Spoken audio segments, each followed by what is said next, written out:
Hello, welcome to the Yarn and Yarns YouTube channel. My name is Angela and all of the places you can find me should be linked in the description box below this video. Welcome or welcome back to the channel. You're most welcome here. I really appreciate your company. So I hope, like me, you might have a nice cosy warming beverage or a cooling one if you are living somewhere where you are in the midst of your summer. I've got my cup of tea and I've also got a lovely waffle melting on top here, so yeah, I'm having a nice afternoon. I've got some spinning content for you today. This is a bit of a catch-up video. I'm here with my spinning wheel, Edith.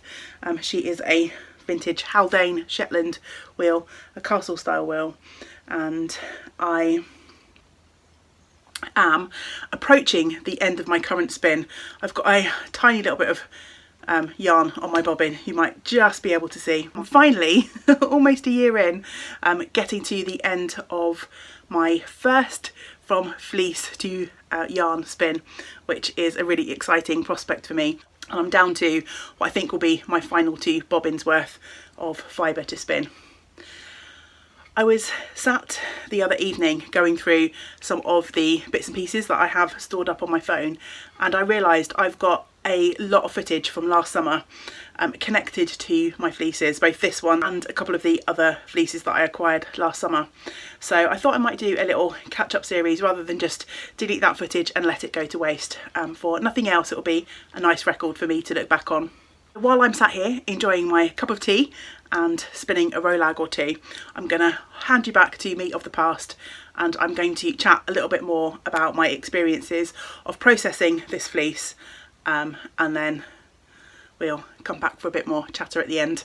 So yeah, I hope you enjoy the footage to come. I am going to chat to you about my further adventures in processing my first sheep fleece. You may have already watched part 1 of this fleece. I got my first fleece, which was a lovely gift from a friend of mine, and it's a beautiful Ryland Jacob cross, full rich sort of dark brown colour going into greys in some parts. And in my first video I just dove right in, and with some really basic instructions from Charlie, who sent me the fleece, I washed through that fleece and I started carding it. I had hoped that my second part to this video would be showing a bit more progress on me spinning up that fleece. I have done a little bit of spinning with that fleece, but I am not really enjoying it. As I'm spinning through the rolags that I made on my hand carders, there's quite a lot of lanolin left in the fleece, so I haven't done a brilliant job of washing out that lanolin. And whilst I don't mind the feel of the lanolin itself, by the time I've spun through a rolag or two, my hands are getting really tacky and I'm just not enjoying that process. It's quite strange because picking up, so these are some of the rolags I've made, and just picking up a rolag, it feels quite nice and soft and fluffy, but it sort of becomes apparent as soon as I start spreading these fibres out and spinning them, the lanolin starts attaching itself to me. So I'm not really mad because I jumped in and I did that process and I had no ideas on quantities of fibre, quantities of water, anything like that. I just decided I would throw myself in and have a go. I've since watched a few different fleece processing videos now, mostly on YouTube. As with most of our fibre crafts, there seems to be different schools of thought on how people enjoy washing raw fleece. And that's one of the things that I love about our fibre arts world, is there are so many different ways that we can get to the same kind of finished objects. Everyone has their own kind of personal preferences, different ways to do things, and yeah, I really love that. And I love the fact that we can all kind of forge our own path, and as long as you're getting a result that you're happy with, I don't think there's anyone out there that can tell you you're doing it wrong. So if anyone does, they're wrong. If you are enjoying the process and you've got a finished object or finished yarn that you love, then you've done it right as far as I'm concerned. In the fleece washing videos that I've watched, some people do the first rinse in cold water to separate the lanolin from the fleece. Other people have done it the way that I did in my first video, with a bit of dish detergent. A lot of the videos that used something other than dish detergent were giving good reviews to Unicorn's Power Scour, so I decided to treat myself to a bottle of this. This is not the cheapest thing to get hold of in the UK. This bottle, which 16 ounces or 473, that's very precise, millilitres, 16 to 32 washes out of one bottle, and this cost me £20. So as I say, not the cheapest thing, but I wanted to give it a go, and since the first part of this video I have acquired 3 other fleeces. Lisa, who is Soulful Spinning here on YouTube, is right, these things do not come alone. I'm actually going to re-wash the Jacob Ryland with the Power Scour, just to see what a difference that makes. It's probably not great to keep washing your fleece, but as it stands, as I say, I'm not really enjoying the process.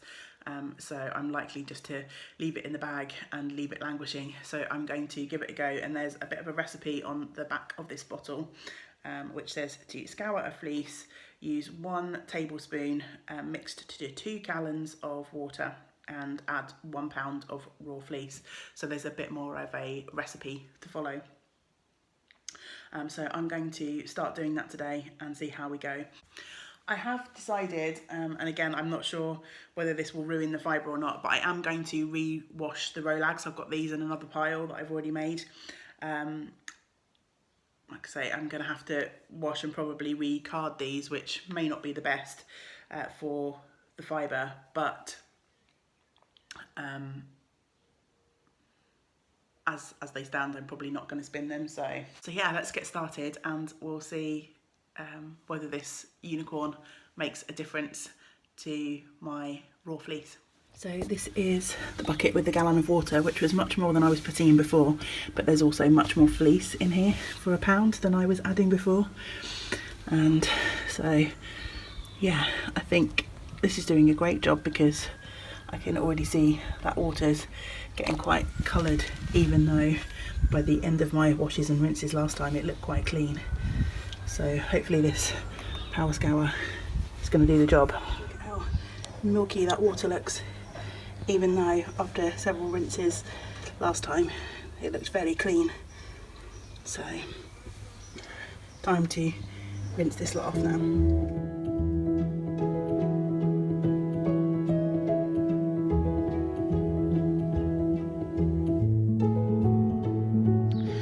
My garden. It's a beautiful sunny day in South Wales again today, and after a couple of weeks of not really feeling like doing much, I've decided to get back to documenting my journey with my first fleece. I washed it through again, which I may have recorded,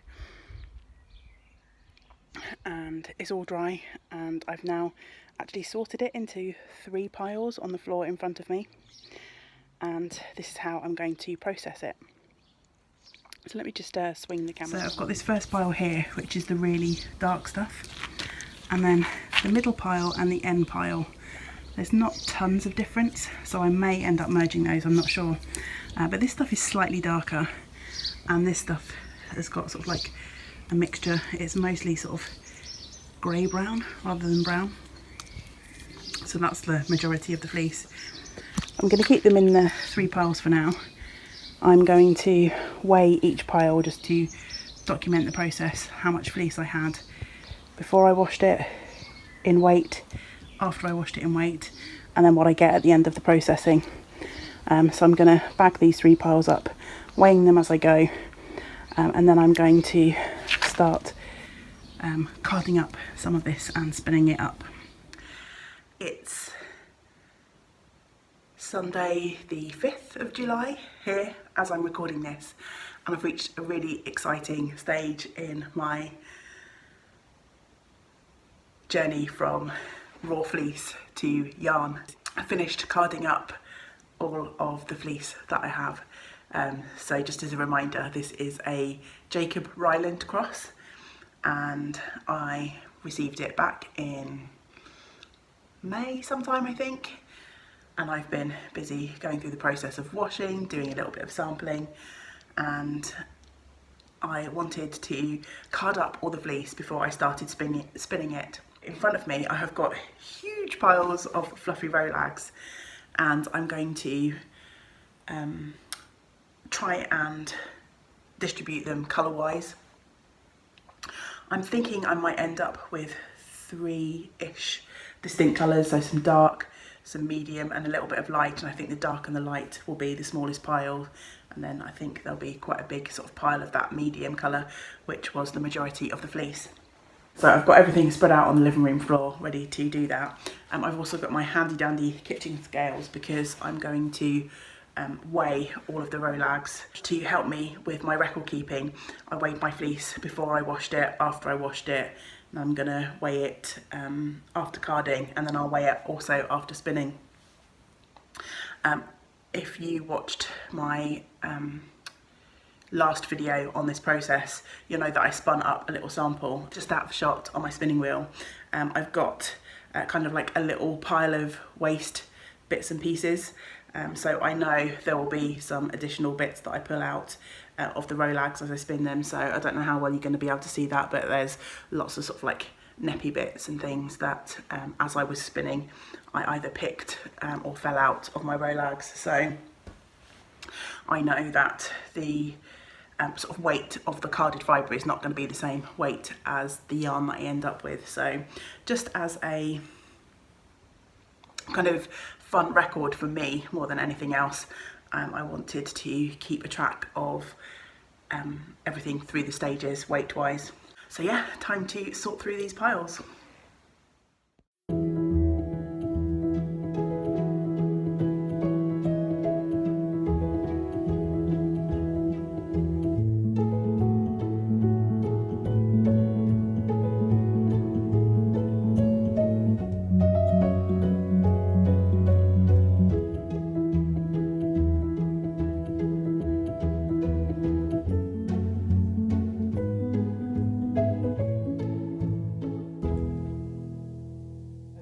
So that job is finished. Just scan you through my giant pile of rolags waiting to be processed. So I've got the darkest stuff at the end, then the sort of medium greys, the greys, then I've kind of got a bit of a browny light grey at the end, and then some very pale grey at the other end of the spectrum. I think you could probably spend forever trying to kind of sort through and get your colour matching perfectly. But I think I'm just going to go through and weigh this. I've got a piece of fabric that's waiting to be turned into a cushion cover. I think I'm going to spread that out and place these rolags on top of that fabric in this kind of gradient order, and then I can have that hanging out on the back of the dining room table, and then I can just grab sort of sections of this to spin as and when I'm able to find time to sit and spin, so I can just kind of grab a handful in colour order. And here we are, back again to March 2021. So yes, I think July, did I say, was the last of that footage. I think I mentioned the date in one of the clips. So it's been quite some months since I took that footage, and of course my spin has moved on, and I've chatted about it on and off throughout my vlogs since then. But I do now have a wonderful basket of finished skeins of yarn, and as I mentioned at the start, I'm fast approaching the end of this spin, so I think what I have left will probably give me another couple of skeins of around this sort of size. It was quite interesting looking back on that footage, for me at least, particularly given that I'm now fast approaching the end of this spin. A couple of things stood out to me from that. The first is that even though I re-washed this fleece, I'm still having a little bit of an issue with a few of these skeins being a little bit tacky to the touch. And I know when I mentioned it on a vlog before, some very helpful folks popped up and said it might have been an issue with temperature changes when I did my wash. So it could be potentially that I left the fleece in the bucket too long, and as the warm water that I was washing the fleece in cooled down, the lanolin started to reattach to the fleece. Probably 1 or 2 row lags out of 10 that have still got a little bit of tackiness to them. So it may be that for a final finish for this yarn I give it one more rinse in the power scour, the finished skeins of yarn that is. The other thing that made me giggle slightly, I've still got the end of my cup of tea, is all that time that I took colour sorting kind of has gone out the window a little bit. Because I think I mentioned in the clip, I was storing the fleece on my dining room table, and of course many months have passed and I haven't managed to finish the spin.